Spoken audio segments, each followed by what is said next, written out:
And officially now all welcome you to our final webinar and meeting of the Health Cascade Network. My name is Sebastien Chastin, and I've had the privilege of coordinating and leading this innovative training network for the last 4 years. It was funded by the Marie Sklodowska Action, part of the European Commission.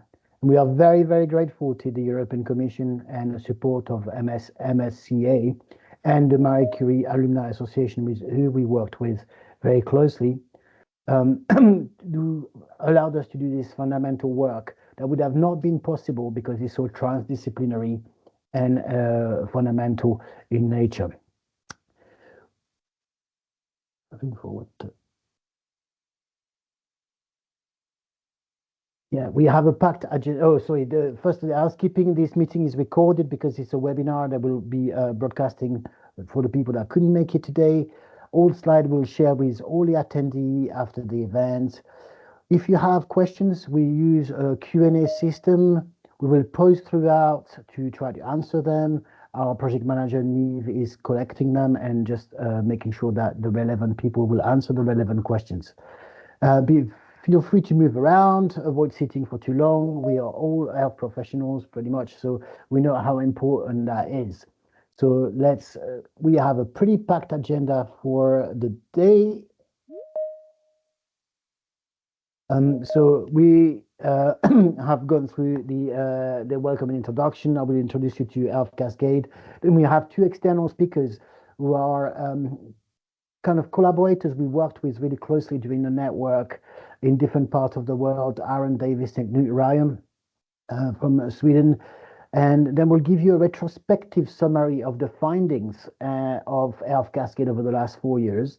But more importantly, the rest, half of the meeting here is all about what we're going to do in the future and how we're going to do it with you. We are going to be launching today officially our community of practice for co-creation, called Co-Creation International. We are launching a special issue of Public Health, the journal. We are going to show you some preview of some training material we have developed and we will make freely available to everybody. And more importantly, at the end, we'll also show you how we are trying to build capacity globally through a social enterprise that stems out of Health Cascade. So Health Cascade was an innovative training network, part of the Marie Sklodowska Curie Action, funded by European Commission. And our mission was really to make co-creation trustworthy, was to just go from, make co-creation go from a praxis to a full-on evidence-based methodologies. So we were a network which coalesced around 15 young and talented Marie Curie fellows and around 30 senior scientists from 7 EU academic organizations and an incredibly large network of organizations across sectors. You can see the universities there. There was Ghent University, Glasgow Caledonian, Blanquerna in Spain, Amsterdam UMC, Constructor University, UMEO, and Demokritos in Greece. But we also had a very large network of organizations in many different sectors, and I'm very pleased to see some of them here today with us. We are so grateful to them, as our work would have not been possible without them. They provided key input from secondment to our doctoral fellows, to working hand in hand with us in developing the methodology, testing our methods, our theories, inputting crucial feedback and expertise from practice. Because we had a very, very ambitious program with Health Cascade, our objective was very simply to develop the science of co-creation and to empower, train the next generation of research leaders in the science of co-creation. And we wanted to build, well beyond that, cascade this to build capacity globally for this science of co-creation.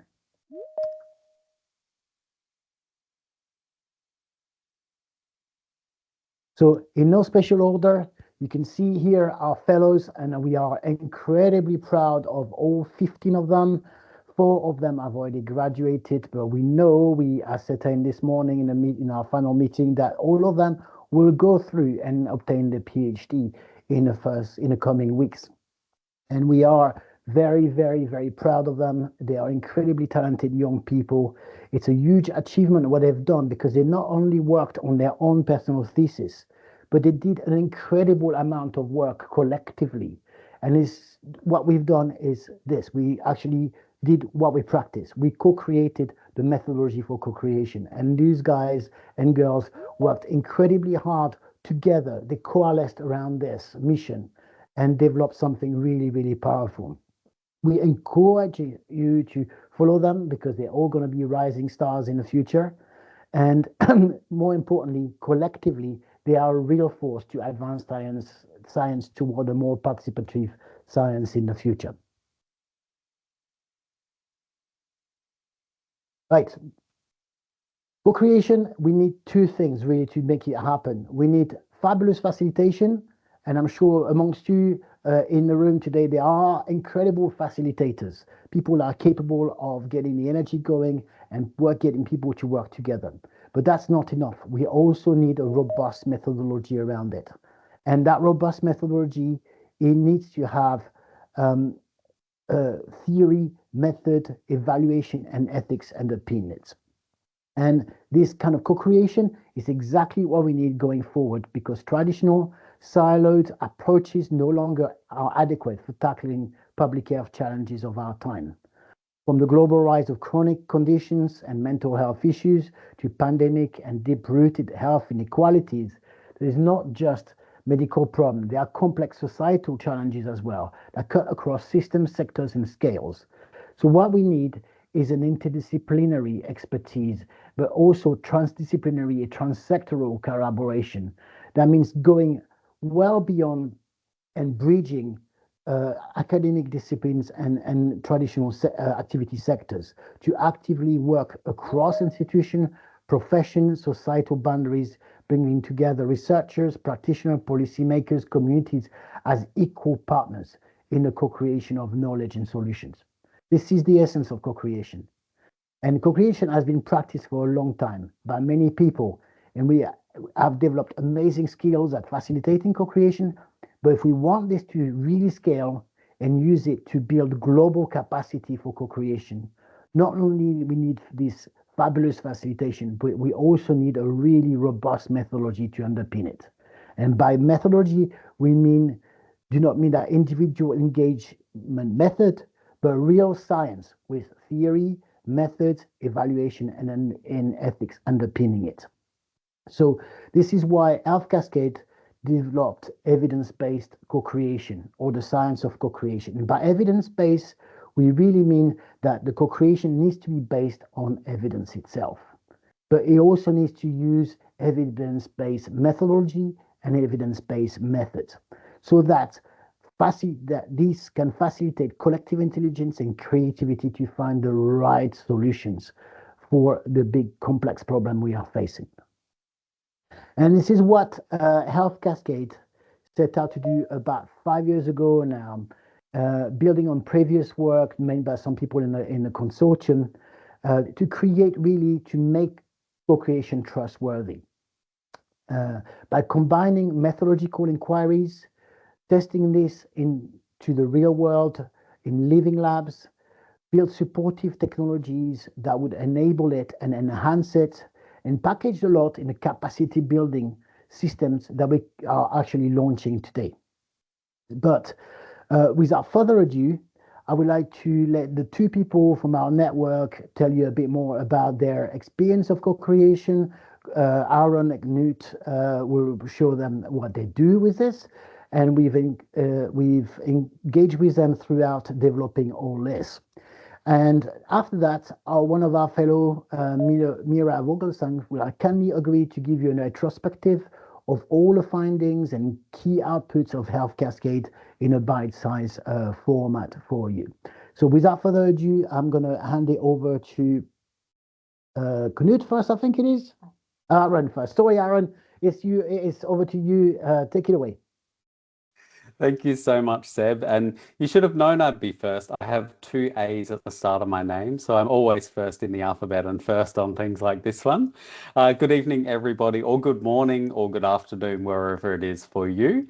I'm thrilled to have the opportunity to speak with you this evening. I have some presentation slides to keep me on track and so that you've got something nice to look at when you get a little bit bored of hearing my voice. So I'll share those with you now. Would encourage you to add any reflections or questions through the Q&A function on the webinar as well, so that I'm happy to answer those via text as we go through or live if we have time for questions at the end.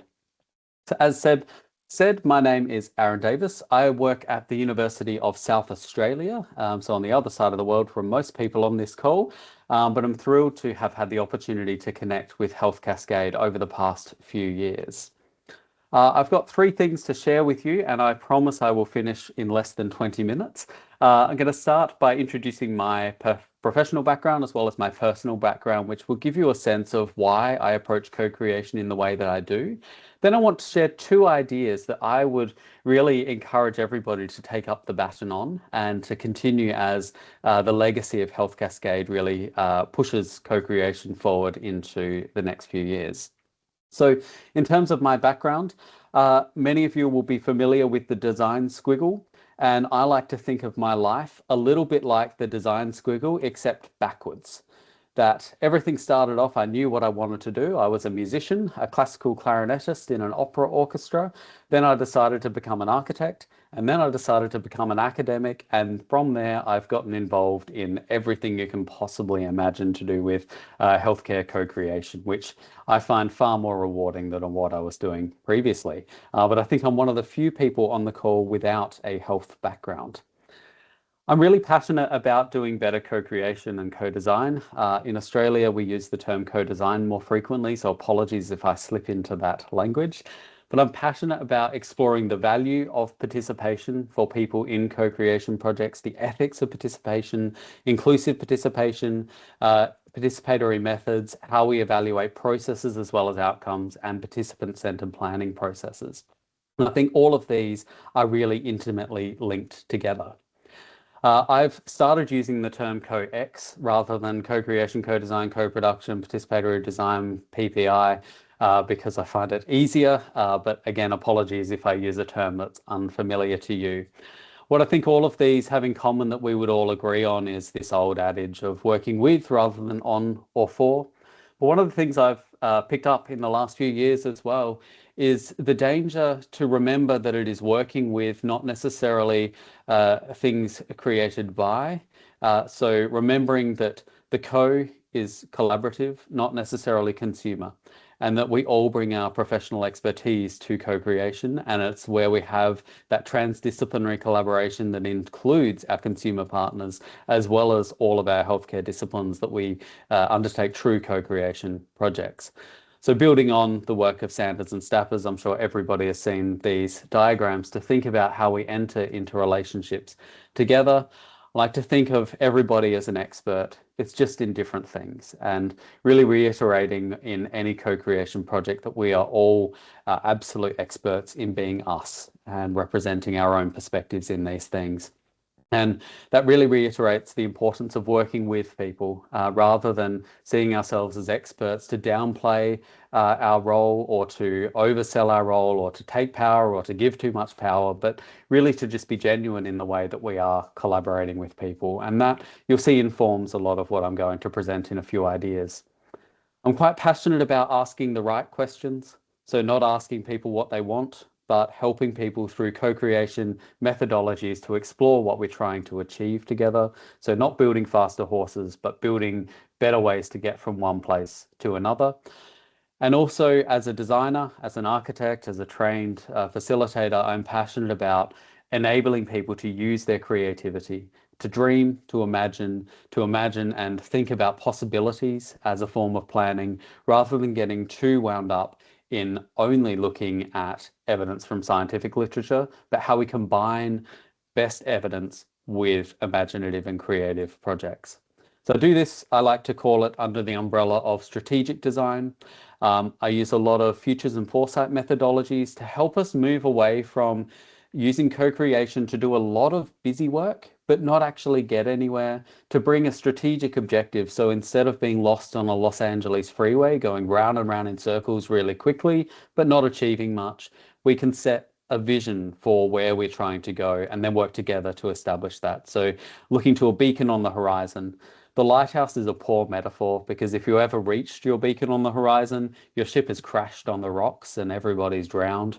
But we try to set a navigational beacon for where we are trying to head together before we then get into our co-creation. So I look a lot at the work of Anthony Dunn and Fiona Raby, and I really like the subtitle to Speculative Everything, if you're familiar with this book, that it's about design, fiction, and social dreaming, this idea of coming together to dream of what the future might be.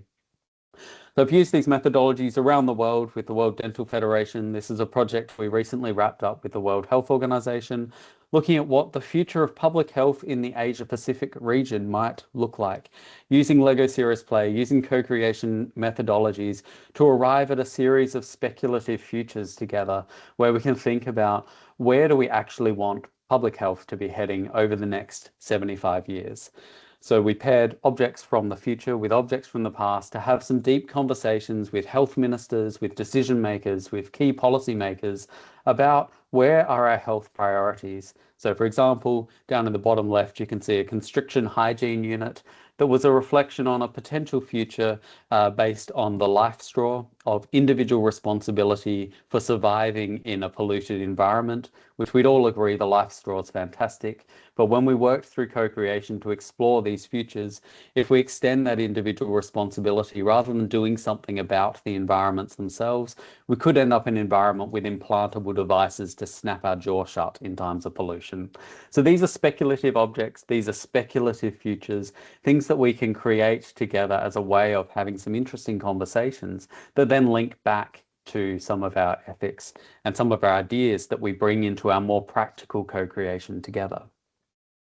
So that's sort of my background and the types of work that I like to do. I work across a lot of different fields, from some very applied projects designing AI chatbots for health promotion, to pain science education, to osteoarthritis, to connecting people with mouth health for the World Dental Federation, and all sorts of areas. But one of the principles that I bring to everything I do is this first idea I'd like to share with you, which is about participant-centered planning. And the idea is that we can use a participant-centered planning process for co-creation. It's a lot of P's in this sentence, but thinking about how do we best engage with our participants. And this came about during COVID when many of us had to innovate, and we realized that we've always done the face-to-face workshop and thought that that's pretty good. But there are other ways to do co-creation, as we all discovered in working online and with Mira and Google Slides and all kinds of online technologies. Our group started mapping these across space and time and thinking about, well, is it just the face-to-face workshop or its online equivalent? Or are there these other ways that we can do co-creation? So starting to think about things that can happen at different times in different spaces, as well as things that can happen at different times but in the same space, for engaging different types of people in our co-creation processes. Rather than just seeing these as either or picking one, we started to explore this idea of what if we do more than one, and who might we engage differently in our co-creation processes if we're able to open up participation to a wider group of people. So this is a project where we'd first started exploring different time, different space, sending workbooks home with older adults with an experience of downsizing to an apartment from a suburban house. And we found some great things through this. But then we started to extend that with an online version of similar principles, thinking about what happens when we connect with people by posting materials to them to do at home, but also create a shared online space to share some of their resources and materials as well. In another project, we combined all four of these methods just to challenge ourselves to think differently about the way we engage people, running online workshops, face-to-face workshops, hybrid workshops, drop-in sessions, all with the aim of exploring what happens when we engage people in all sorts of different ways.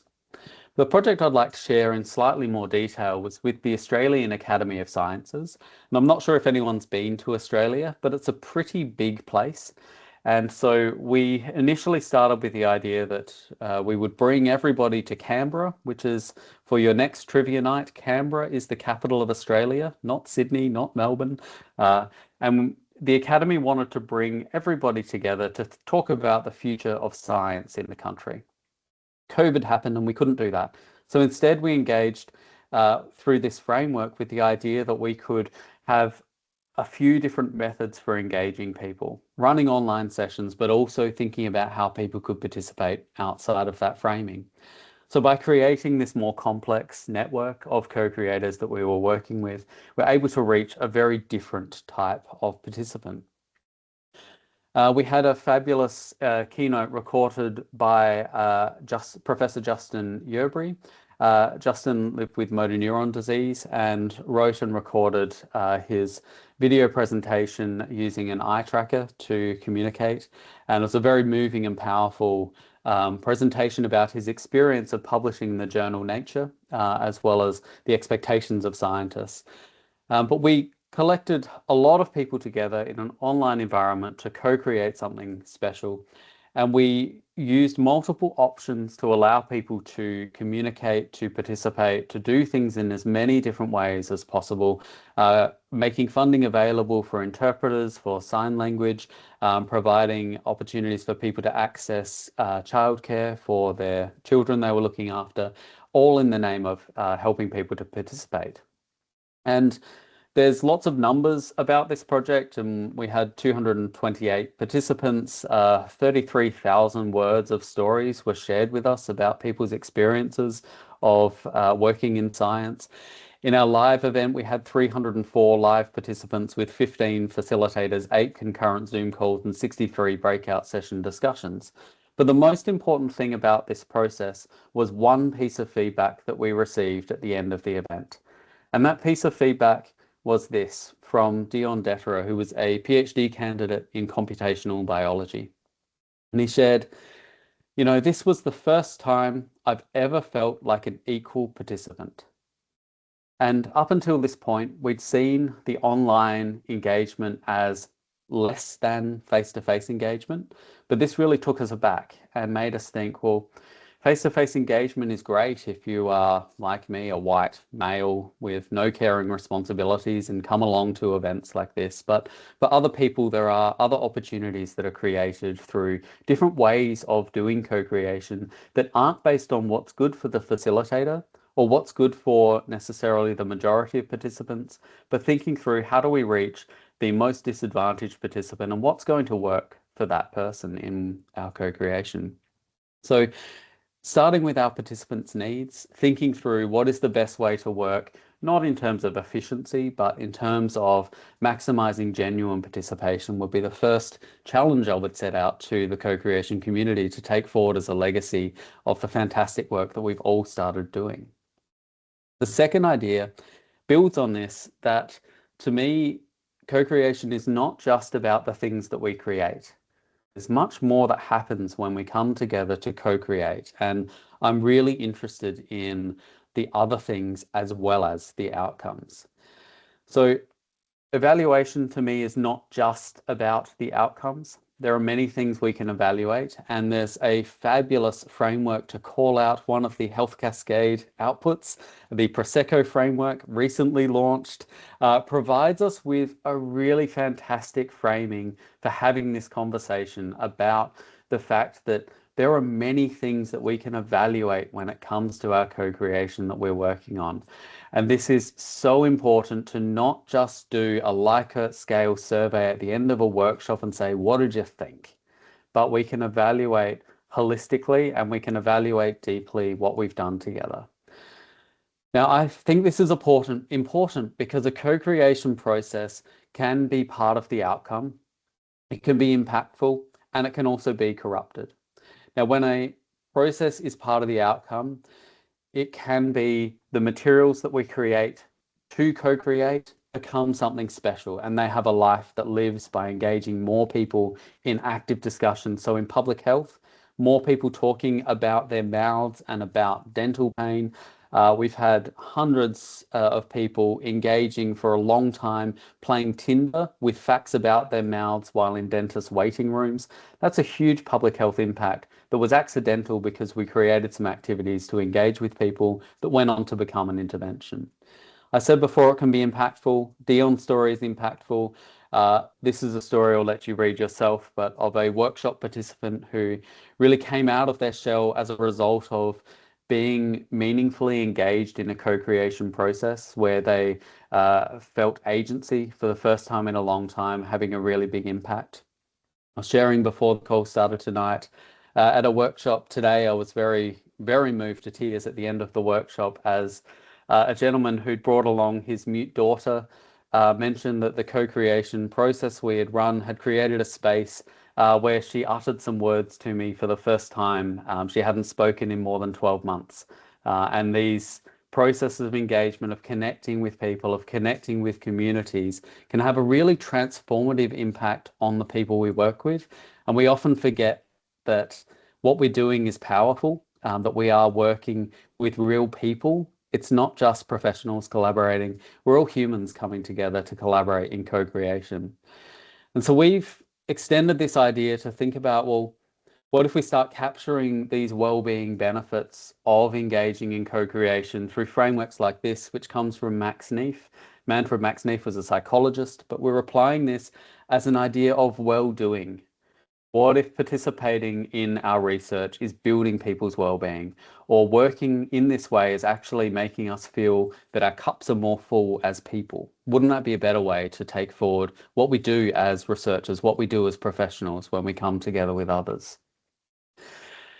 The third thing that co-creation processes can be is corrupted. And I often put this up to illustrate to people that if we give people three options, should we have cakes, muffins, tea and coffee, cold meat that sat out in the sun yesterday, or cockroach bars, everybody chooses option A. So therefore, participants decided we should have cakes, muffins, tea and coffee. Healthier and special dietary options should not be provided. This is a real danger that can come when we focus too much on decision making and too much on power without actually engaging in real co-creation. So it's not a good process, and we need to get better at recognizing when we are doing great processes and building the evidence of what a good process looks like. So on spectrums like the IAP2, which is very popular in Australia, there is an arrow at the top that only allows us to evaluate impact on decisions rather than contributions during processes. So there are some questions where that's entirely appropriate, but would you like your doctor to ask you which scalpel they should use or where they should begin and end an incision? Probably not. But whether surgery is the right option, yes. So asking the right questions, empowering communities to make decisions that they are equipped to make and that are the right decisions for them to make, I think is really important. So we've gone back to the future thinking about Arnstein's ladder, or there's many other participatory frameworks that talk about ways of working together in really deep ways. And what this enables us to do is to think about the difference between a collaboration that is focused on a single outcome and a collaboration that is focused on establishing long-term collaborative relationships with one another. And I think the Health Cascade experience and the partners that you've brought on this journey is a real testament to this right-hand form of collaboration, that we can achieve many forms of value in many different ways all the way through our working together. So we think a nice way of framing this is to think about evaluating control over decisions and the quality of processes as two separate axes that we can evaluate independently or together. And thinking about where our questions might fit. So asking people which scalpel they should use is a pretty dodgy process. Please don't do that. But empowering people to make a decision about if surgery is the right option requires significant education on the background to their condition to make an informed, powerful choice. So providing decision-making control without having a good process for people to go through is dangerous. And I think we need to really reflect on whether we are able to create great experiences where we partner with our participants, we partner with one another even if we're not able to give full control over the final outcome, or if one partner in particular needs to retain the final say, a veto power, these types of things, how we can enable that to still be a great co-creation process. So hopefully that has challenged you a little bit, but I really would encourage you to think deeply about the experience of co-creation and to think about applying things like the fabulous Prosecco framework from Health Cascade to think about how we can evaluate more than just outcomes of our sessions and more than just the things that come out of our co-creation processes, to really think holistically and deeply about the work that we're doing, the way that we're working, and what it means to the people that we're working with. So with that, I will hand back, and I am at 19 minutes and 50 seconds. There we go.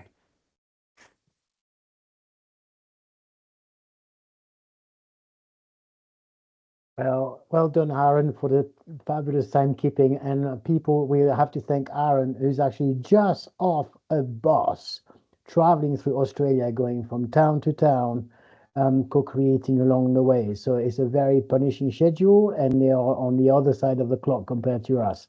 So he's staying through the night to be with us. So thank you very much, Aaron. I suppose we probably have time for one question or two. Yes, we have a question that's coming from Danielle. It says, thanks for sharing your insights on synchronous and asynchronous co-creation processes. I agree, we need to be creative about how we access different individuals. Did you observe any differences in the outcomes between the modes of engagement? And regarding collective intelligence, were you able to tap into that effectively through the asynchronous approach? Thank you for a really easy question there, Danielle. I think, yes, there are very different outcomes that come from these different engagement approaches. We're still not sure yet on the best way to integrate all of the intelligence, but we know that bringing the collective intelligence that we get from these asynchronous modes back to people who are working synchronously, or sharing it back. So when we do asynchronous work, we are doing it through at least 4 or 5 engagements where we're sharing what other people are saying. I think this is an area that could be developed in the future work of Health Cascade, where we are developing the evidence for how best to do these things, because I have my way of doing it, but I haven't yet built the evidence for if that is the best way of doing it. So I'd love to partner with others who are doing this sort of work and thinking about these ways of participating. Final comment I'd make on that is when we're thinking about participation for large-scale co-creation, so some of the large public health interventions where we're trying to work with a very large group as opposed to the small intensive work of sort of your 10 to 12 participants co-creation, where we're talking about bigger groups. One of the things we've noticed in our evaluations is that a key value people get is feeling as though they've had an opportunity to be heard and an opportunity to be listened to, and they don't see value in necessarily having their ideas picked up and run with or integrated into the final solution. They get a lot out of being asked and having the opportunity to contribute. Again, we need more evidence to understand the impacts of this. So it's a bit of a non-answer, but I think I'd love to see others picking up this and helping me build more evidence about how we combine synchronous and asynchronous work. We've had plenty of failures that I'd be very happy to share and talk with anyone about, but also some great success. I hope that answers enough.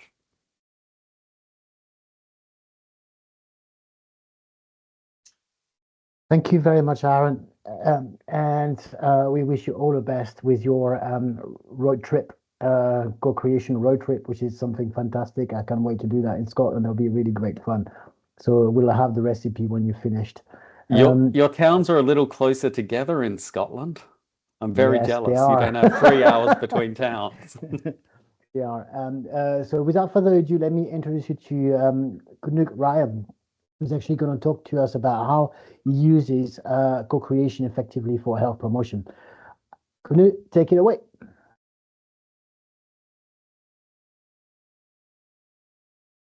So thanks, Seb, and thanks to Aaron for a very, very great presentation. That was very enlightening. My presentation will surround a bit more on the ideal of co-creation and also how we can incorporate, as Seb said, within health promotion, or at least an idea of the future of our great work. So I'll start off with a bit of private history in terms of my early endeavors into research. I'm originally from sports science, now working within public health, and have been working for a few years with co-creation, especially and particularly in action research and community psychology. So I've been through various projects and learned a lot through that case, and eventually stumbled across Health Cascade. I'm very glad to have done so, because much of what I've been considered and what I also have had the challenges with, I think is also in terms of these methodological aspects, which Health Cascade are really covering. So thanks for your great endeavors and huge work with this. So I'll try to get you through a bit of my considerations on co-creation and also what I've been considering and also what could be interesting for the future. I call this presentation At the Edge of Chaos because I would like to start off with this picture, which I enjoy quite a lot in terms of discussing co-creation, but also more generally complex interventions. Basically, I like the picture in terms of many of our fellow researchers. I tend to be a bit jealous towards that they are often, in my opinion, navigating in the order part of this picture, the more classical research paradigms, I would say. And I often think of co-creation within this complex area of where the wave hits or where the energy is, but also it can tend to eventually cross over to the chaos side, which I actually has tried a couple of few times, which I think also is an important part, but also can be quite challenging. So I use this picture, and also why I start off this picture is that I think that, for my opinion, much of the work being done in Health Cascade so far has been a huge help in terms to stay within the wave, surfing the wave. Maybe Aaron is better with me compared to my Danish background, and surfing is not that well. So maybe he's even greater, but at least staying in this complexity part can be quite important. So that's sort of a picture I'd like for you to stay with. My own PhD project was an action research community psychology project, and though I intended to work within the complexity area, I often found myself in the chaos area. I found myself learning a lot afterwards my workshop, a lot of concerns on how to involve and how to get the best possible research results, but maybe a bit too late when at first the wave have hit me, and I was sort of learning afterwards. So great kudos again to doing a good work with all your work within Health Cascade. So this is my start, and I will also end with this picture, so hopefully it will stay with you. Also, what I like to consider when I discuss these processes with my colleagues and also with peers is in public health, where I am, we often tend to use a lot of one-size-fits-all and top-down initiatives, which often, from many perspectives, have limited success. Often we also see it's also due to a complex variation between context, individuals, and settings, often what we define as wicked problems or complex problems. So co-creation, for me at least, is in Denmark and also across the globe, is being increasingly advocated by funding agencies and governing bodies as a manner to sort of grasp this greater complexity outside the door. Again, a nice picture to show. Let's get outside our single-minded universe within research and go out to the great beyond. So again, co-creation is for me, it's a great area. It's a great area to work with, but it's also very chaotic. I borrowed this from Danielle, who's also been already mentioned in Aaron's presentation. I think it's good also to illustrate what it's really useful for. We often tend to have a problem, but then we can get entangled by many different things: economical, political, environmental, and cultural context before we eventually arrive at a solution. What Danielle also used to present is that co-creation actually is great in this phase to disentangle things, but also maybe more entangle them again, but also bridge the research practice gap, which is quite useful also when you work in areas, in communities, with municipalities. in the real world setting. So again, co-creation for me is a great methodological tool, but also an approach and an philosophical understanding. Furthermore, it's an aim to go beyond just the classical modes of knowledge. In my perspective, it's to go to more knowledge production with people. It's an ambition really to achieve a new ideal of research, which I think is very important where we are in our research right now in public health. It's really to sort of get beyond those classical dissemination findings and transactional thinking, and more go to the actual knowledge production with people, together with people, working with them in close contact, such as you heard Aaron also describe before. So it's also going beyond this traditional research approach to understand more social distributed and also application oriented and transdisciplinary subjects, to really work on multiple accountabilities for instance, when you work with these multiple complex problems, such as many of us do. So the different breed within co-creation for me is really much to also try to enhance co-learning, such as we also heard from Aaron before. It's also really to see you as a decision maker together with other people. It's also to tailor things to end users and collaborate with co-creators in a tailored and also very intense manner, get close, and also to acknowledge that our evidence base is emerging and not necessarily a large evidence strong base, but also more of a locally suited knowledge base that we are creating. So a really interesting paradigm shift away from many of the traditional approaches that many of my colleagues within public health are accustomed to. And it's really also try to involving and also create increased adherence and effectiveness. So that's where I started the intro to co-creation, was really to how do I really increase, and also how do I really effectively make the greatest decision in terms of creating a project which can really increase adherence and effectiveness, while it also empower and also give end users the best circumstances afterwards. So it's also really a ethical standpoint, and also really an idea of trying to work together with people on their current problems, together with them, and create the solutions that we really should in terms of helping people the best. Furthermore, it also leads, and that's also what we see within research, we still need more research on this to really get the great examples out there, but it furthermore leads to increased patient satisfaction, also high quality of service usually. So again, it's really being used in many areas, but we also really need to enforce that these are the really perfect and great examples that we are doing when we do co-creation. So again, an ideal to use this. I often use the Grindel review from back in 2022, which I think is quite nice to describe co-creation, the essence of co-creation. She also used the term co-approaches, such as you also heard co-X before from Aaron, with the key aspects of bringing people together as active and equal partners, and valuing all knowledge, all the perspectives people gather, and also use a creative approach to really build your work, and then use iterative prototyping ideals to really understand and also keep continuously experimenting with things. All of these are combined with what we call mechanisms action, which are the most important and valuable parts of co-creation, in my opinion, that we often tend to build a shared understanding among people. We often identify and meet needs in better and more convenient manners for people. We also tend to create power and voice for people in various positions. I'll get back to that later with a few examples. And we also often build a sense of ownership together with people, which can be very important in our projects. Trust and confidence for me is also a perfect example of co-creation ideals, and building trust within a depleted area or a community of distrust can be very, very strong and powerful.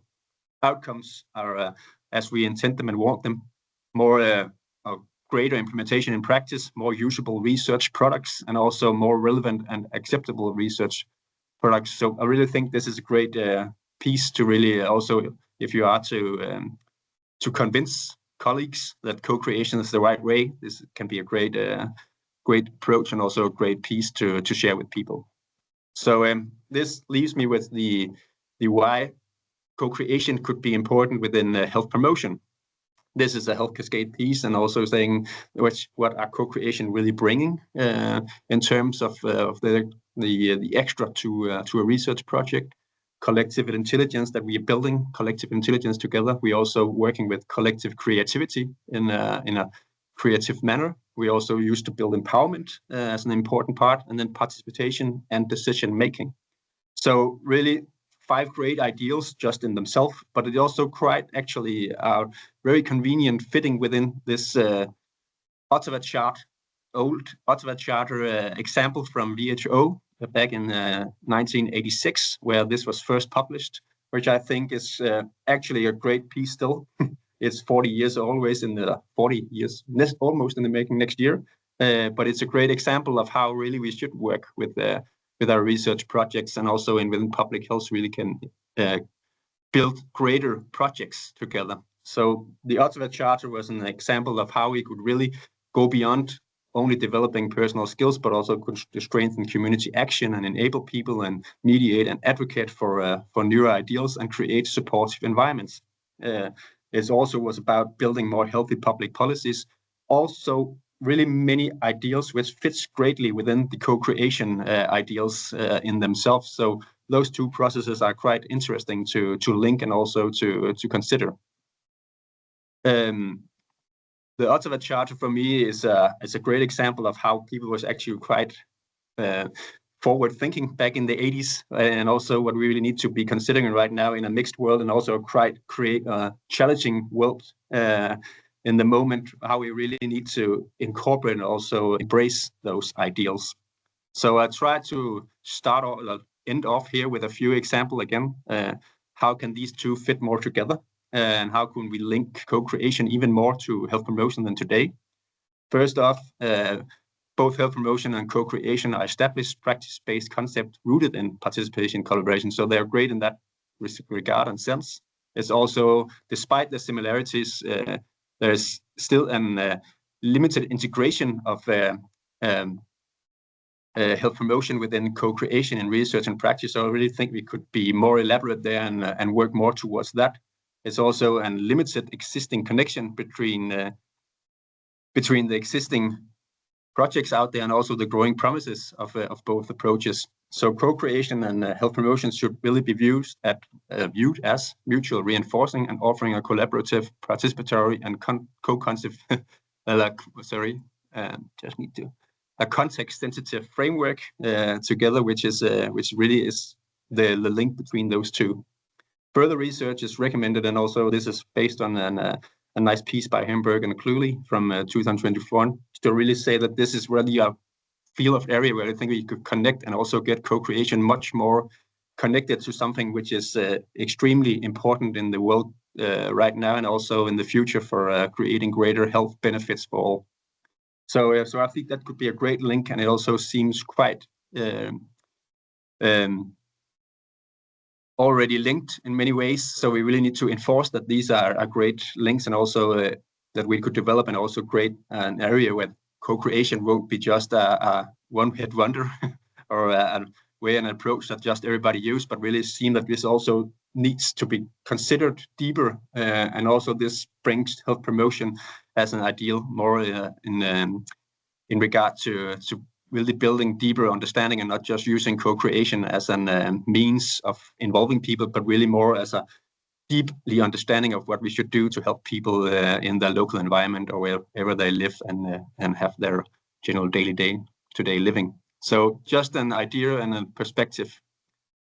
This is just to end off with a few examples if you're interested in looking into how I've been working with this for a few years. I used to work with Syrian-based refugee women in terms of physical activity, which also is quite an important area, but also gave me the great insight of working within a chaos field, maybe more than in terms of on the top of the wave. What we really found out with this project was actually that we should do different projects. Actually, we used the co-creation ideal really to understand and had an idea of that physical activity was quite important to the new refugee newcomers, but it was really actually more and other areas they wanted to really enhance and work with. So we had to really divide and change our ideal and create a whole new project. So co-creation can also lead to new insights. That's so very important.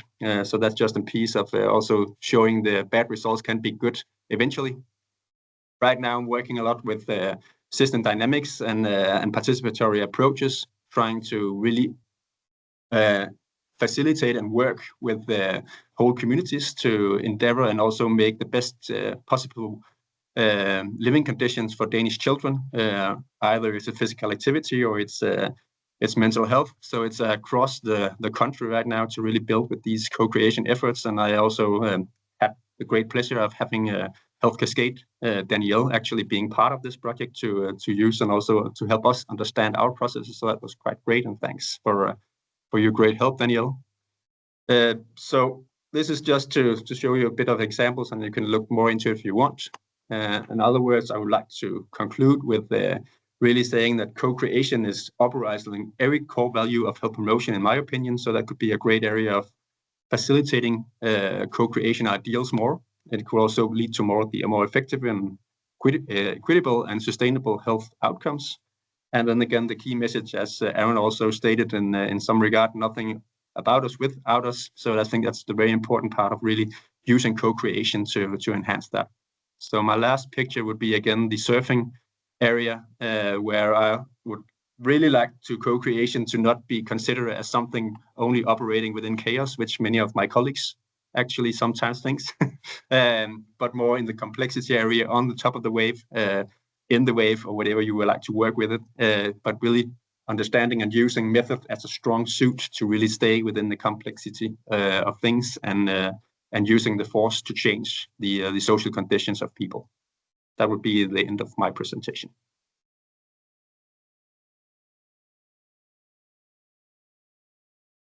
Thank you very, very much for a wonderful presentation. We probably have some time for one or two questions. Knud.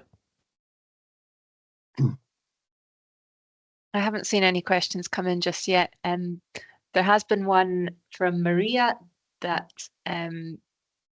Aaron has kindly responded to in text. So I think at the end of today, I'll collate all of the questions and the answers as well and can share them with everyone. Does anyone have any questions for Knud? If you could pop them in the Q&A. Well, in the meantime, I think that question from Maria is actually quite important. Maria is asking Aaron, but we can ask Knud as well, because it's an interesting and important question. Is what is this line between what is safe and not safe to co-create, specifically for in vulnerable group and so for example, or adolescent young people. So I'll let Knud answer that one, and then we'll go back to Aaron. Yeah, thanks. Also a good question.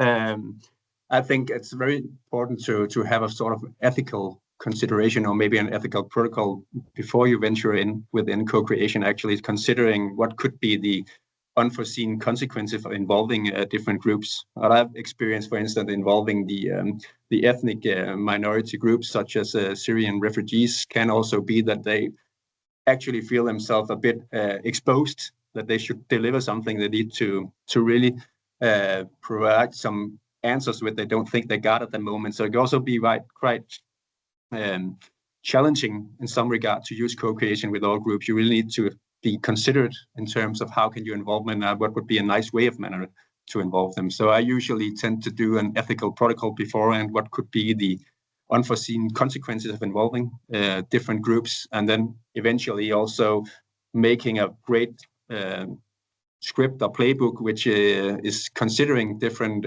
groups, also different perspectives, and also use creative manners to include people in various angles and various ways. And usually also quite difficult thing is actually to involve young and youth, the children and youth, which can be difficult because it can seem quite technical for them to be involved in these kinds of workshops. So we need to be creative in terms of really involve people in the greatest manner and think our scripts greatly through before we go out and venture out in the real life. So a lot of preparation and also considerations and all discussions within your work group would be advisable, but it's never easy. So yeah. Thank you. There's another question just come in as well that says, for Knud, how far away from tipping point is co-creation from being the standard for public health? Are we close? I think it's getting there, but I don't think we are there yet. There are quite a lot of fuss, at least going on within my opinion in Europe, and co-creation is becoming more of an ideal. And that's also why we should enforce, as Aaron also greatly put it, what is co-creation really, and the ideas. I really like those ideas, Aaron. So thank you.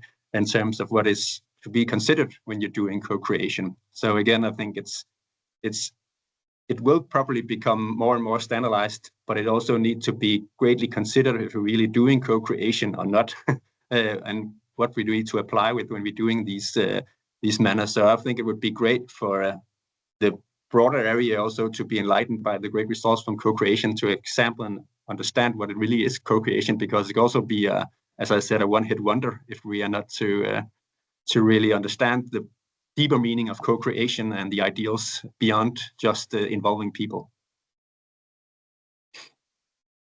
I think this is a very wise word, actually, Knud, about, that's one of the reasons we started Health Cascade, was to avoid a backlash and it being what we call the dark side of co-creation, just slipping back out of poor practice and poor reflection or poor methodology. So it's great to hear that from you. Thank you very much to both of you. It's really fantastic to have you on board with us.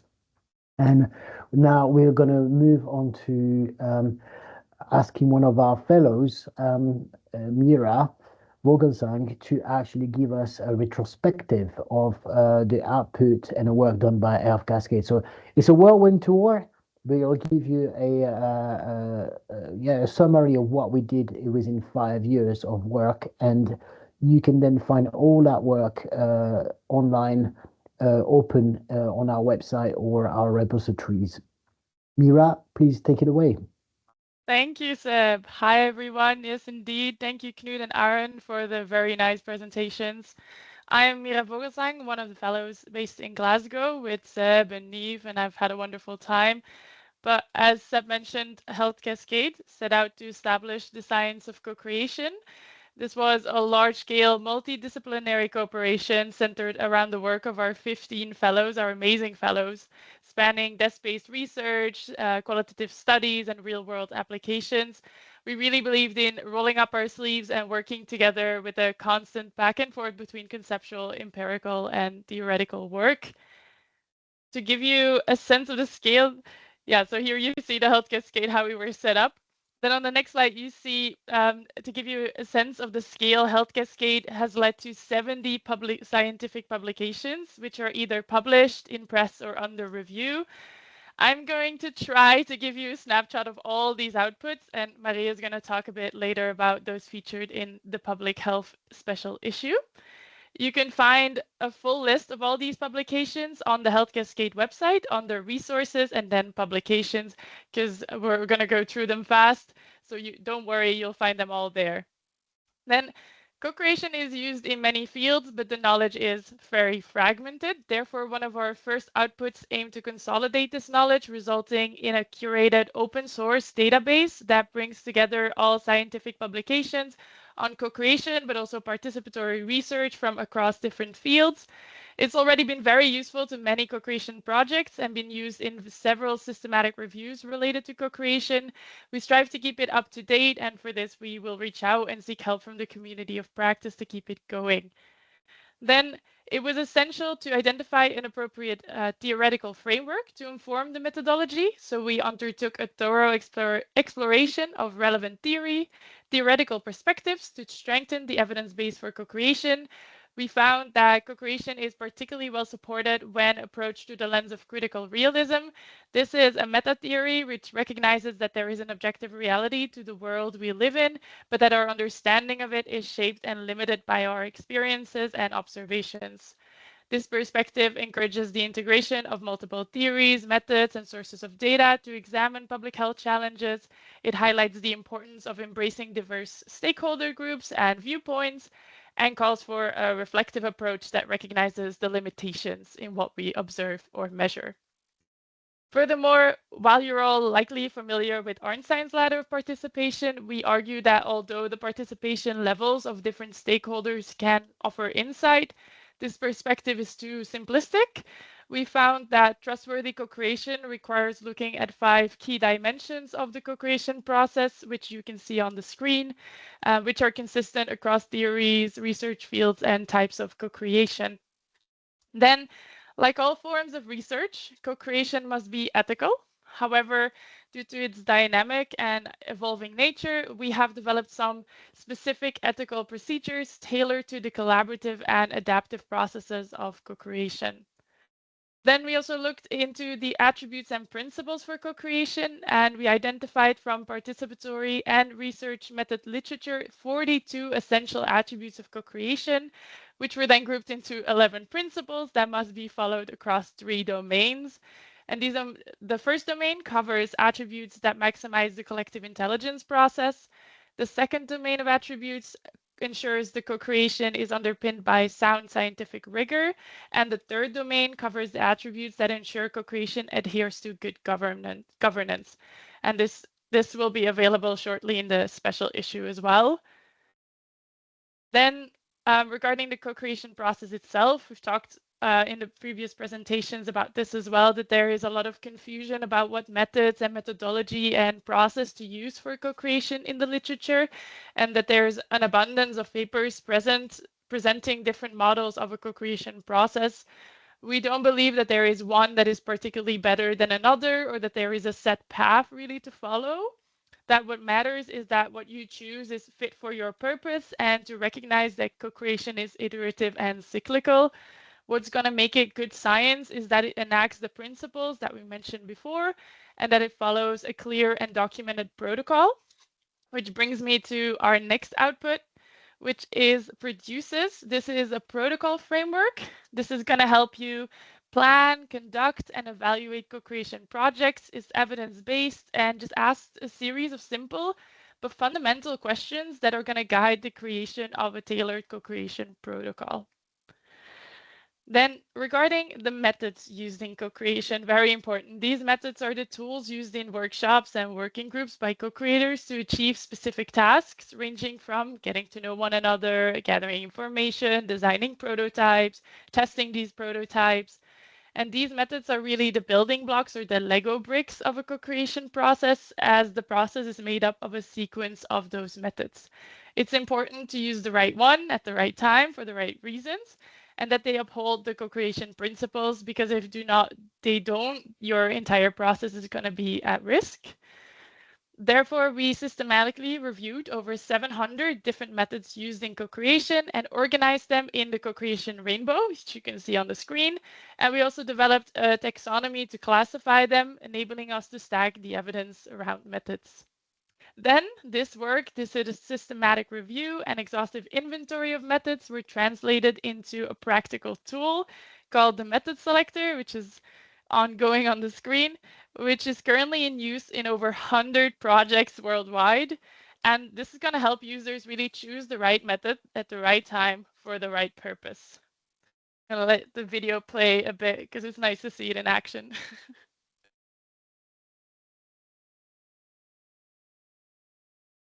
Voilà. Then for co-creation to be scientific, it must be evaluated. Here again, we systematically reviewed and assessed the existing frameworks and scales and tools that are used to evaluate co-creation. And it made it clear to us that both the outcome and the process of co-creation need to be evaluated. Outcomes are best assessed through experimental design, but we found a gap in process evaluation, which we aim to fill. And this leads us to previously mentioned and recently published tool specific for co-creation called Prosecco. It's a 37-item list designed to evaluate both the process and the methods used in co-creation, and to help you celebrate your co-creation successes. I see the hearts. Then we also investigated how digital technology, particularly AI, can enhance co-creation by helping people collaborate more effectively and unlock new capabilities. It led us to develop a practical co-tech taxonomy that anyone can use to clearly define and identify which digital technologies are appropriate for co-creation. This taxonomy distinguishes between 3 levels: insufficient, adequate, and advanced. And this makes it easy to recognize and select the right technologies and helps us ensure that co-creation is supported by tools that provide strong governance, inclusivity, collaboration, engagement, and cognitive support. And it also prepares us for the opportunities of more advanced technologies in the future. Then, based on this, we also develop practical technological tools helpful in the co-creation process, namely an AI capable of rapid synthesis around a topic, which can be useful to co-creators who can interrogate it through a question and answer, like a Q&A assistant for co-creators. And we also develop tools for multilingual transcription and topic modeling. This is going to summarize workshop discussions and decisions, and it's going to help you improve the governance of the process. Then we've also tested these ideas in real-world settings, so all I've mentioned, and successfully delivered numerous co-creation workshops and projects across Europe in various sectors, such as in digital health, where in Umea, Sweden, we co-created a digital health app for COPD, but also in Bremen, Germany, where we co-created a digital health app for pregnant migrant women. And then in the sector of aging and urbanism, we co-created outdoor spaces for seniors in Barcelona, Spain. And also in urbanism, we co-created active urban spaces for youth in Amsterdam in the Netherlands. In the sector of health, we co-created and implemented interventions in schools to help children sleep better in Belgium. And here in Scotland, we co-created with company employees to design interventions to address their sedentary behavior tailored to their workplace. Hence why I'm standing and doing this meeting.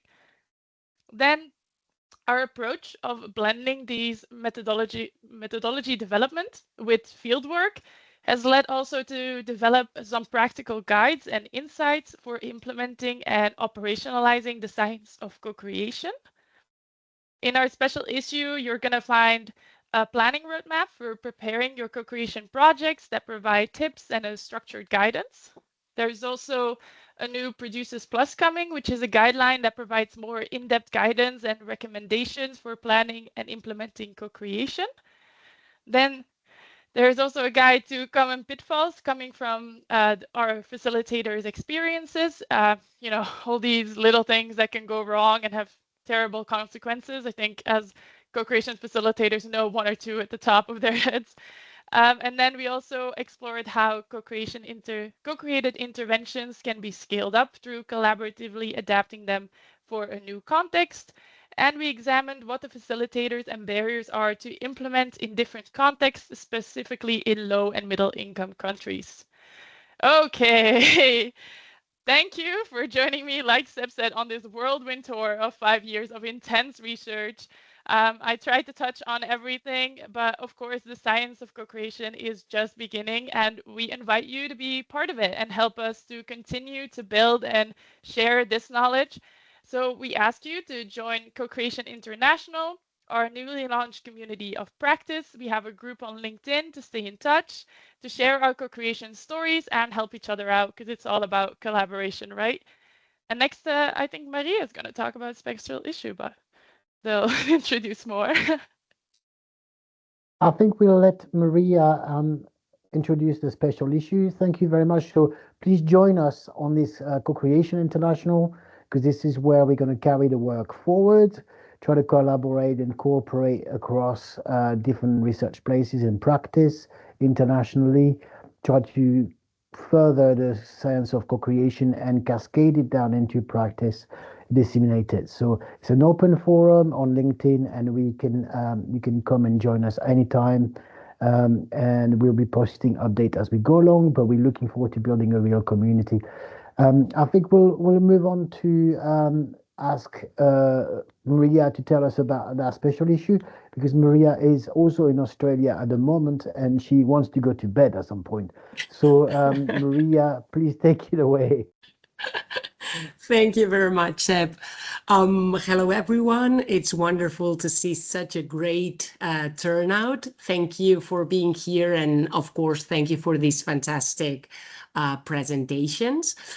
We are delighted to introduce the special issue at Public Health Journal dedicated to Health Cascade and also to other co-creation based studies.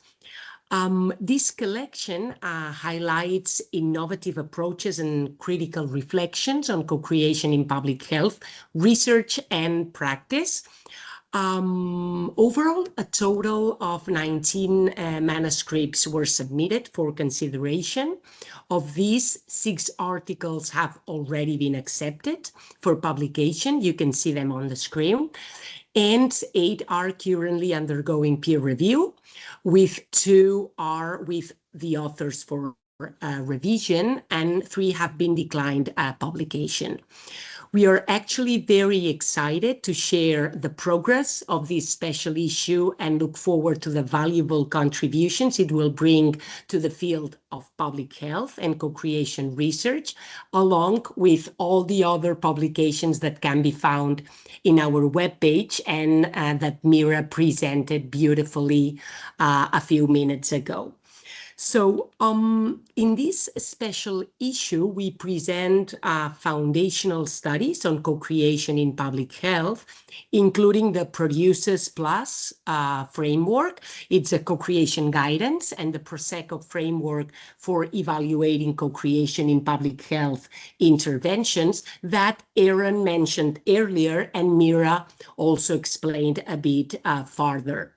We also feature a study that articulates the core principles and defining attributes of science-based co-creation, helping to establish the essential characteristics and guiding values of co-creation within public health context.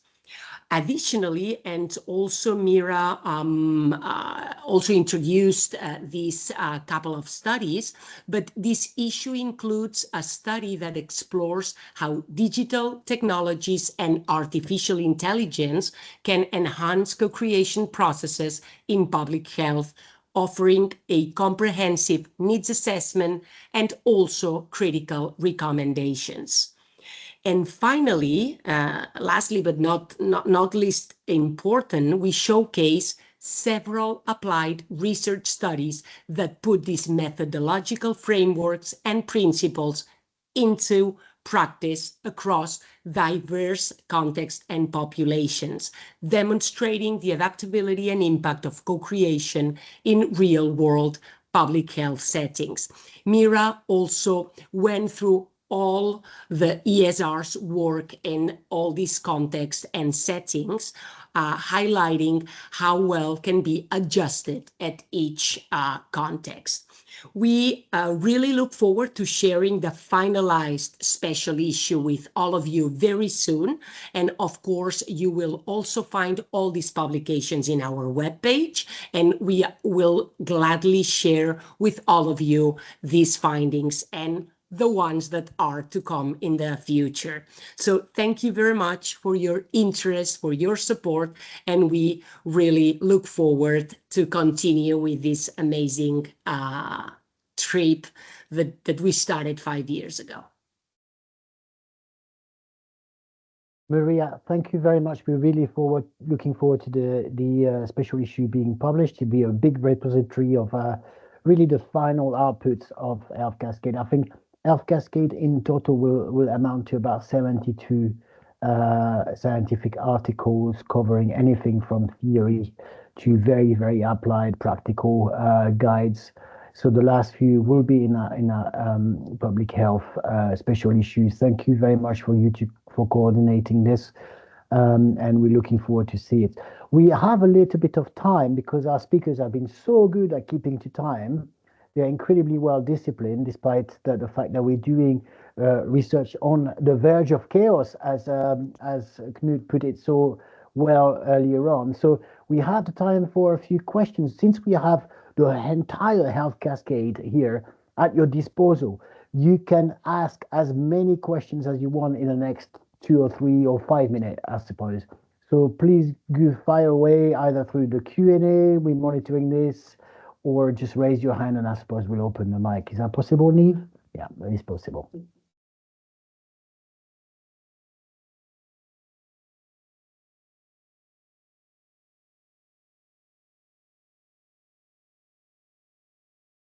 Well, I'm going to warm it up because I'm still with that question that was posed to Aaron about what is safe to be co-created. And we let Knud answer that, but I think Aaron has not had a chance. So Aaron, if you're still with us, do you want to expand on this a little bit? Sure, I'll just stop laying back in my terrible posture and pretend I was sitting well all night. Thanks for that question. I think it's a really interesting one, and I went down a rabbit hole of thinking about self-determination theory in my text-based response. But I think one of the dangers we have in working with vulnerable communities is also accidental exclusion. And this is why I really loved Knud's point about taking an ethical framework to this question, because too often vulnerable communities are excluded from research because of their vulnerability and because it's just too hard to engage with them, and ethics committees are too concerned about risk. And I think there's a tremendous risk actually in not engaging. And I think a mature co-creation kind of system globally might be able to provide some guidance for ethics committees that can begin to address this point, where the example I shared earlier of some of the experiences of some quite vulnerable community members participating and the opportunity for some transformative good to come out of participation in research is not something that is contained or described in many of the ethical frameworks that we use to evaluate research practices. So I think as we eventually surf the wave, or whatever metaphor we want to use, you'll be happy to know, Knud, I can't surf. I'm a useless Australian. But I think further guidance on what we're truly doing with our communities, and when it is actually harmful to exclude communities from co-creation. I think that's something I'm really excited to see as we get a global critical mass of people doing this research who can advocate to the foundations who are writing our ethics guidelines, thinking about the difference between research that people endure, research that's extractive, research that's kind of enjoyable, but then research that's emancipating, or research that is truly transformational for people to participate in, I think is something we haven't yet considered. And I'm really keen to do some work on that with anyone else who's interested as we go forward in this space, because I think that's a really interesting area that we haven't explored yet, of setting a default yes to participation rather than a default no to participation when it comes to working with vulnerable communities. Thank you, Aaron. Is there any other questions? Otherwise, we're going to move forward. I'm going to count to 3. 1, going once, going twice, going 3 times. I have to thank Mira for doing such a great job at doing a retrospective. Trust me, it's really, really hard because there was so much being done in this project.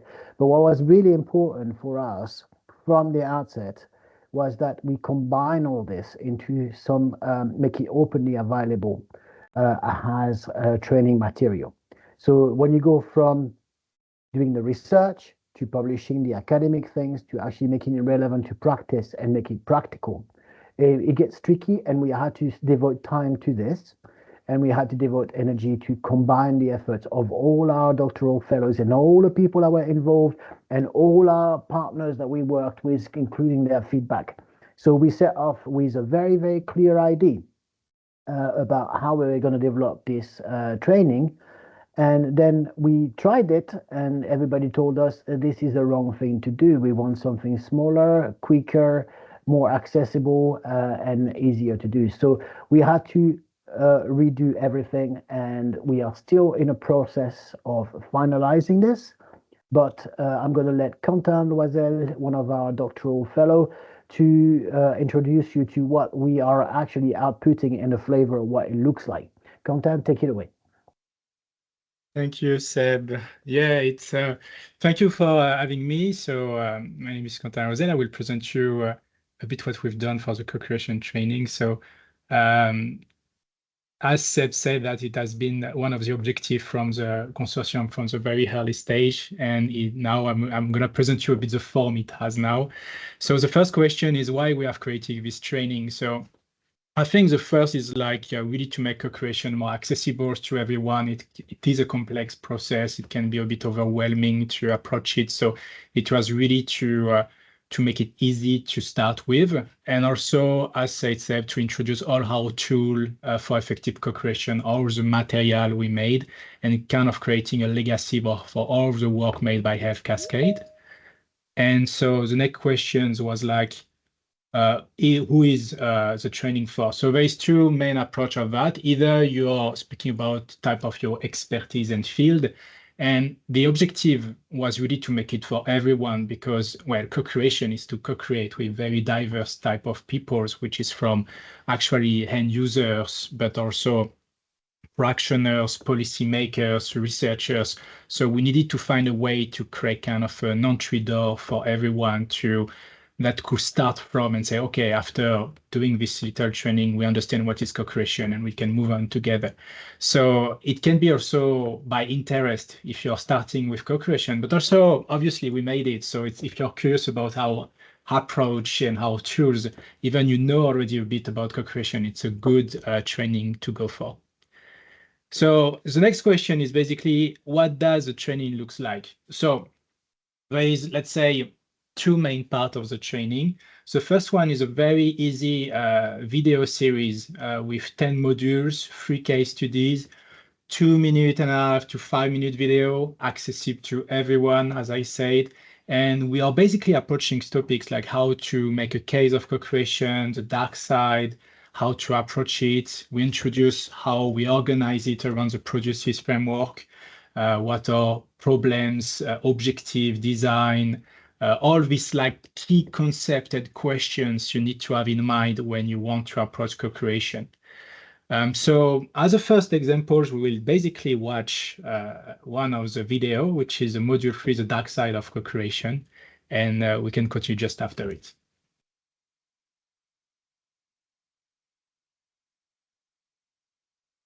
Hello and welcome to the dark side of co-creation. While co-creation appears on the surface to be collaborative, inclusive and empowering, we cannot take this at face value. Those characteristics do not appear magically because we said we engage in co-creation. Let's not be naive. Co-creation is not always smooth sailing and can sometimes be used consciously or not as a form of exploitation. Co-creation can be incredibly powerful, but it's essential to acknowledge its potential pitfalls. If not carefully planned and managed, co-creation can lead to exploitation rather than empowerment. One of the purposes of evidence-based co-creation is to ensure through a systematic and transparent process to avoid and prevent these pitfalls. So let's take a critical look at co-creation. Our research showed that there are essentially 3 ways things can go wrong. Let's go from bad to worst in terms of moral and ethical implications. First, we can make mistakes, which can lead to time-wasting or suboptimal solutions. A carefully planned co-creation means that we can collectively prevent these from happening. Mistakes occur in most co-creation projects. More serious is misconduct, which we have found in a number of projects published and happens most often when co-creation is not planned properly and delivered according to this plan. Let's look at some examples of misconduct. Tokenism. Projects where stakeholder input is solicited but ultimately ignored, leading to disillusionment and mistrust. Overburdening. Situations where participants become overwhelmed with responsibilities without adequate support, causing stress and burnout. At worst, there is misuse, which is a deliberate perversion of co-creation for hidden agendas. Rubber stamping. Instances where co-creation is used to validate decisions already made by those in power, rather than genuinely incorporating diverse perspectives. Exploitation. instances where co-creators are used as free labor and a free workforce. Evidence-based co-creation helps avoid these pitfalls, but it's important to recognize the signs of exploitation in co-creation. These can include lack of transparency, when the process and decision-making criteria are not clear, unequal and unclear power dynamics, when the rules of engagement are not clear and certain voices dominate while others are marginalized, unclear expectation and resources, when co-creators are not provided with clear remits of the project, what is expected of them, and how much time and resources they have. An essential step is to self-check your motivations for using co-creation. Ask yourself and your organization, am I genuinely seeking diverse input, or just looking for validation? Or do I have the resources to support all participants adequately? Am I prepared to share power and decision-making authority? It's also important to recognize and address any darker motivations you might have for using co-creation. Are you using it as a way to appear inclusive without actually being willing to share control? Are you seeking to offload work onto participants without giving them proper credit and support? Remember, co-creation is not a magic pill. It won't automatically create a participatory and democratic environment. It requires intentional effort to be genuine, trustworthy and effective, and this takes planning for flexibility and change when required. A naive approach to empowerment can be problematic. Simply inviting people to the table without addressing underlying power imbalances and providing the necessary support can do more harm than good. True and genuine co-creation requires careful consideration of power management as well as expertise. To summarize, successful co-creation involves transparency, clear processes, expectations, and decision-making criteria, equity, ensuring all voices are heard and valued equally, protocol, a plan to work together within the allocated time and resources and according to a set of shared rules, self-reflection, continuously checking your motivations and addressing any biases or hidden agendas. Thank you for listening. By being mindful of these aspects, you can ensure that your co-creation efforts are genuine, trustworthy, and effective. Remember, co-creation is a powerful tool, but it requires careful and thoughtful planning, implementation and evaluation to avoid exploitation.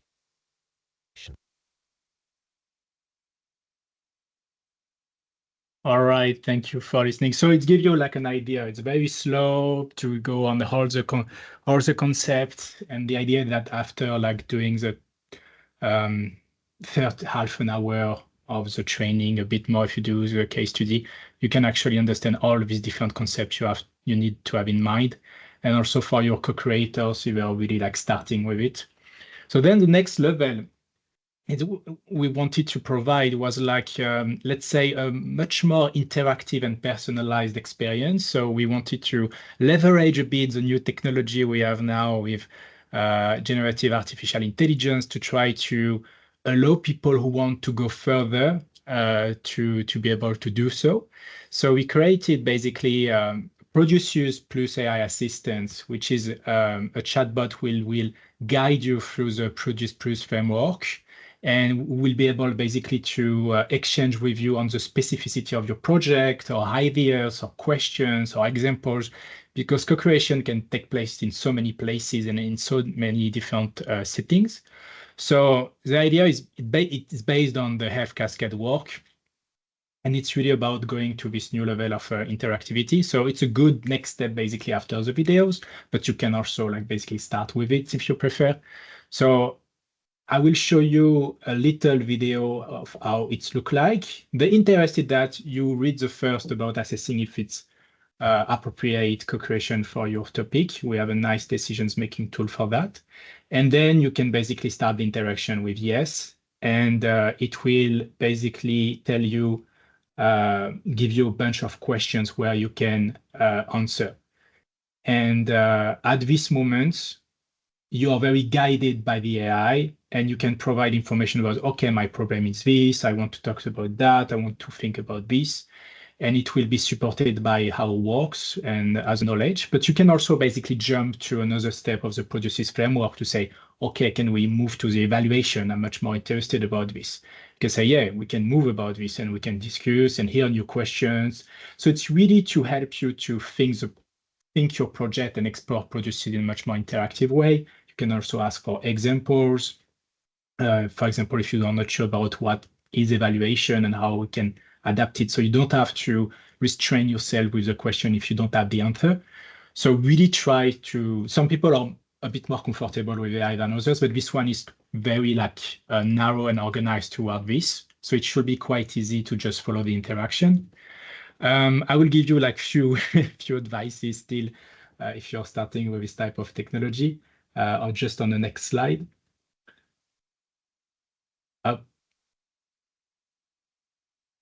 Thank you. Well, thank you, Nif, because she's managing the slide for us. Thank you. And so basically very few advices for this. It is GDPR compliant, so you shouldn't have any issue with sharing data. Please buy naturally. It's not a tool for you to make your all your methods, so stay broad and be careful, but it is GDPR compliant. If you feel that the AI is lost and not answering your questions well, because you can also sometimes after a long interaction or a not adapted interaction, you feel the AI is not working well, try to basically bring back to your topic. So with okay, I don't want this, I would like to speak about that. And if it's not working well enough, please, you just restart a new conversation. If you do so, and even if you stop your conversation, please copy and save all the relevant output before closing the chatbot window, because you're going to lose everything. We are not having particularly access to it. So just be careful. And then let's say you have evolved and speak about your problems and your end users, and you have all this information. You can basically take them, open a new conversation and bring them into the conversation to say, okay, I have already all this material. Can we speak about the evaluation, for example? It is absolutely possible. It is quite flexible, and this is what we wanted to bring with this tool. However, check your facts. If you know a bit, even this technology evolves fast and are better and better, I might say, they can still make mistakes, and even we bring knowledge and everything. So check your facts. Especially, you need to be responsible when you use any of this output. So it is a support for you to help you to get an appropriation of how tools, the materials, and the Produces. But at the end of the day, you are responsible of what you are using from this chatbot. And then if you need more support, you can contact us. Actually, we can evolve this tool, so we are very happy to have your feedback also on them.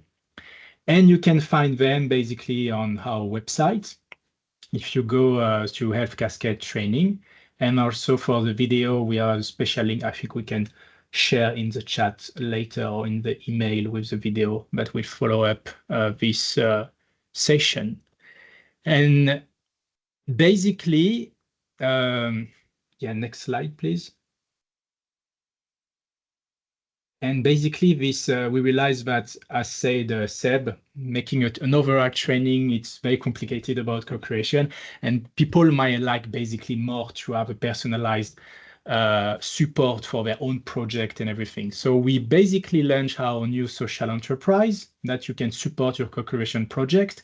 So if the video and the AI chatbot is an entry door to know about co-creation, we also put our expertise and tool and to your help through this social enterprise, where we provide more tailored training and much more comprehensive one, consultancy, and also we can deliver and facilitate co-creation process. So it's really about increasing capacity for co-creation powered by science. Also, we won already some a contest, and we are supported by external ventures, and we are also progressing to new ones, so from the Convert Challenge in Scotland and the Falling Walls Foundation in Berlin. And yes, this is also a way for us to maintain all the great work we've done, all the tools to be able to update the database, to be able to update these trainings and propose you the best co-creation evolving with its science. And I think it's all for me. Thank you for listening. Quentin, very much. Thank you very much for this introduction. So, yeah, Elf Cascade is officially over, but it's only the beginning. We have Co-Creation International, which is our community of practice. We have more tools coming through our website, and you can interact with us and all the network, and you can come and join us through this social enterprise, which we can come and put you in front of the best expert in the part of the co-creation you want to achieve. And we probably can do that just about anywhere in the world, essentially, at the moment, this moment in time. So yeah, please come and join us, stay connected. And I think we probably have time for a few more questions if there are any left over, or if people want to have discussion, interact with anybody from Elf Cascade right now. So I'm going to stop talking and just let the silence speak until somebody just opens up, raises their hand and open a question.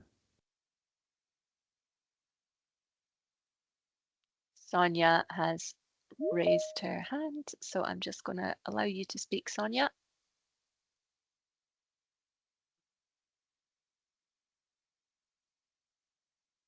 Actually, I intended to applaud, but of course I can say some words too. So I think this was really impressive to see what we did and what comes out, and hopefully what will remain. But maybe we can also take this opportunity as an explicit call for wishes or plans for the future in terms of what we take from this project and what will continue. I mean, I definitely hope that many people will participate in this training and read our publications and make good use of the tools to actually apply the different exercises and techniques. But beyond that, what are your general takeaways?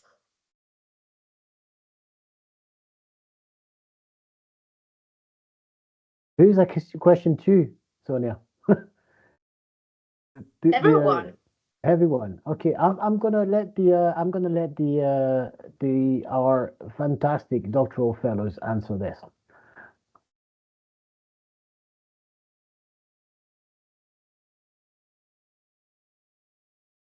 You mean Mira and myself, or are we extending to everybody? No, everybody's here, but you can start, Quentin, since you were quick and prompt. Break the silence. I mean, I'm a bit biased because I'm very about that technological perspective of co-creation and everything. So if I can share about this, I'm particularly excited about this new technology and this new capacity of artificial intelligence to manipulate language and be able actually to become potentially a contributor of co-creation. And it brings the potentials to have a future of co-creation where there is not only human, but also artificial intelligence co-creators, where could actually potentially leverage the barrier of co-creation, but also allow new form of co-creation. So it's almost like we are chasing to define co-creation where it's actually moving on to potentially a new step, which can be a bit overwhelming, but also quite exciting if we're interested in this subject. So that would be my takeaway for the future. The future might be already very close to us.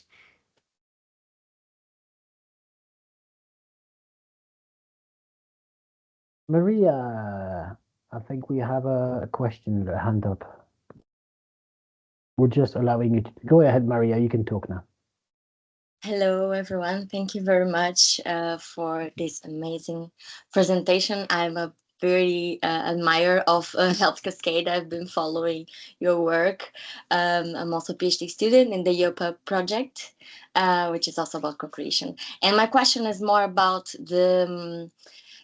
the project team. So what do you think that internally you may, especially for the doctoral fellows maybe, but for everyone, what made it so successful that you collaborated so well and made all these things, these incredible things together in the last years? Like, what was the the recipe of this collaboration that has so many great achievements.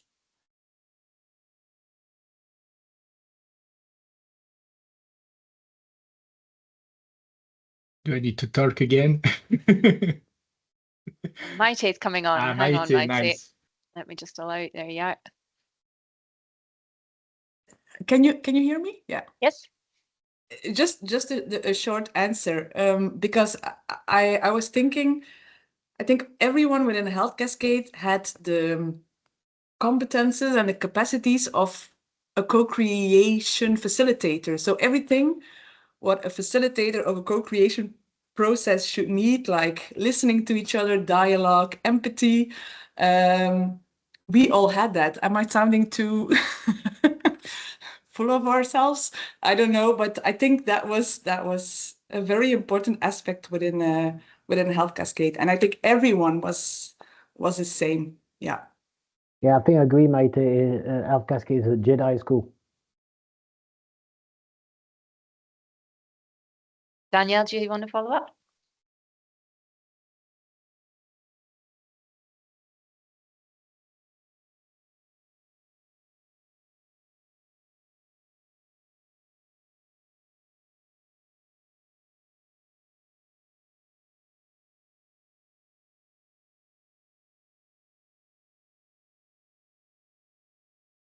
You can unmute yourself, Danielle, I think. No. No. Try again to unmute yourself.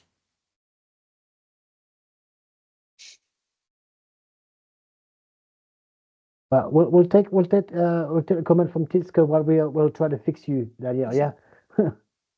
Yeah, I thought I can follow up on Maite's words. I completely agree. And I also think it really helped that we had secondments. And I think it also helped that we, most of the teams, I think all of the teams had co-supervisors from other universities.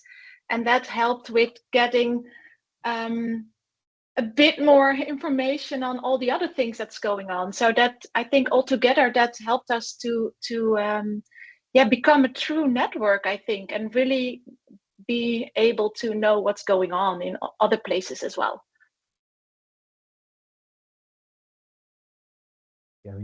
I think it is working now. Yay. Okay, thank you. Technologies, they don't always work all the time, but yes, I was just going to add from an ESR perspective. So I'm Danielle, one of the ESRs.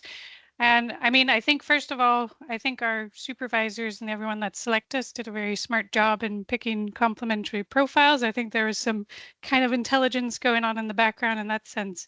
But also, yeah, I see Seb smiling, he knows.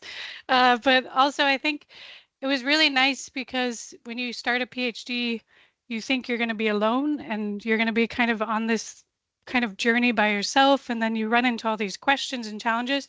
But because our network did a good job of like breaking the ice with us, I felt like we really were able to just go to each other, say, I want to do this, do you want to work on it with me? It became like kind of this organic collaboration that allowed us to do a lot more than we could do on our own. And I think that's really what helped a lot.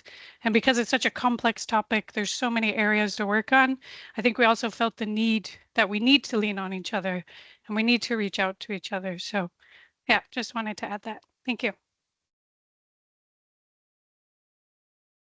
Yeah, if I can add also very quickly about this, I'm also like from the Association of Alumni from Marie Curie grantee, basically. So this type of multi-international project where we are multi-people isolated or in group in different countries. And actually, it is not the norm. I think we have been a bit spoiled by our supervisor on starting research, because there is plenty of international projects where they are not collaborating as much. And I think they put a lot of energy at the beginning to create some icebreakers and some links and some social dynamic.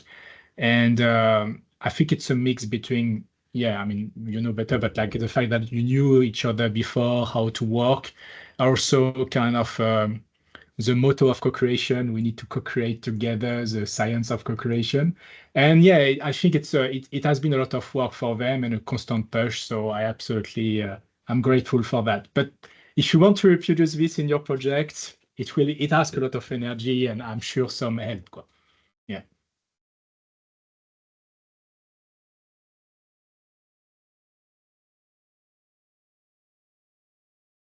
I think that answers your question, probably, Maria. Yes, thank you a lot. From my perspective, it was really about, as a coordinator, making this very clear from the start that this was a co-creation project and we were going to go co-create. So we chose the right people and create the right environment to make it happen. And we just basically did what we preach. But as Counter said, that took a lot of energy and certainly broke the mold in terms of how research project and European project are run. I think we went far beyond what's expected in that respect. Is there any more questions, Niamh?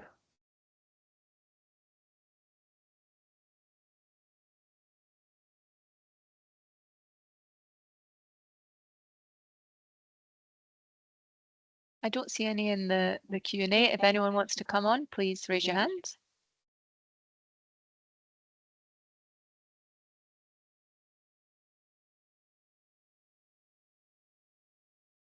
Otherwise, well, we're going to bring this to a close. It's a really bittersweet moment for me, but I want to thank absolutely, yes, the slide will be shared. I want to thank every single one of our fellows, every single one of our supervisors, all my colleagues that help coordinate this network, especially Niamh Smith for being a very, very capable project manager without whom we would have not been able to do this. And I look forward to seeing you all our partners, our collaborators such as Knud and Aaron, all our partners. And I look forward to seeing you all through Co-Creation International. And if you need some help, reach out. We have set up the structure to do that and come and help you and collaborate with you. So on these good words, I'm going to wave goodbye and bring this. I'm just going to say a huge thank you to the captain of our ship as well, who's we're sitting beside each other. Without any of this, without Seb, none of this would have been possible. And we're so grateful to his coordination and leadership and bringing us all together. So huge thank you there. Okay, great to see you all. Bye from us both. Thank you. Bye. Bye. Bye-bye. Thank you.